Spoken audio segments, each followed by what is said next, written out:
শুক্রবার রাতে সংঘটিত হামলায় গুরুতর আহত হয়ে ঢাকা মেডিকেল কলেজ হাসপাতালে চিকিৎসাধীন রয়েছেন গণ অধিকার পরিষদের সভাপতি ও ডাকসুর সাবেক ভিপি নুরুল হক নূর। এ ঘটনায় গভীর উদ্বেগ প্রকাশ করেছেন অন্তর্বর্তীকালীন সরকারের প্রধান উপদেষ্টা অধ্যাপক মোহাম্মদ ইউনুস। নূরের সঙ্গে ফোনে কথা বলে তিনি আশ্বাস দেন, এই নৃশংস হামলার নিরপেক্ষ বিচার নিশ্চিত করতে একটি বিচার বিভাগীয় তদন্ত কমিটি গঠন করা হবে।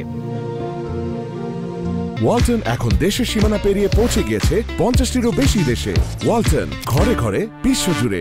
বিএনপির ভারপ্রাপ্ত চেয়ারম্যান তারেক রহমানও নিন্দা জানিয়ে নূরের দ্রুত আরোগ্য কামনা করেছেন। তিনি সরকারের প্রতি ঘটনার সঠিক ও আইনি তদন্তের দাবি জানান। এ ঘটনা ঘিরে সামাজিক যোগাযোগ মাধ্যমেও শুরু হয়েছে তুমুল আলোচনার ঝড়। ভারতের কলকাতায় বাংলাদেশ উপ হাই কমিশনের প্রথম সচিব মোহাম্মদ তরিকুল ইসলাম ভূঁইয়া ওরফে তারিক চয়ন ফেসবুকে লিখেছেন, নূর শুধু দেশ নয়, আন্তর্জাতিক মহলেও সুপরিচিত। 2024 সালের একটি ইফতার অনুষ্ঠানে যুক্তরাষ্ট্র, পাকিস্তান সহ বিভিন্ন দেশের কূটনীতিকদের সঙ্গে নূরের সাক্ষাৎ ও আলাপচারিতার স্মৃতিচারণ করে তিনি বলেন, নূরের কোনো দোষ থাকলেও তাকে এভাবে প্রহার করা কোনো যুক্তিতেই গ্রহণযোগ্য নয়। তারিক চয়ন আরও লিখেছেন, নূরের সঙ্গে আমার শতস্মৃতি জড়িয়ে আছে, তবে এভাবে অমানবিক প্রহার মেনে নেওয়া যায় না। আহতদের দ্রুত সুস্থতা কামনা করি, দোষীদের বিচার হোক।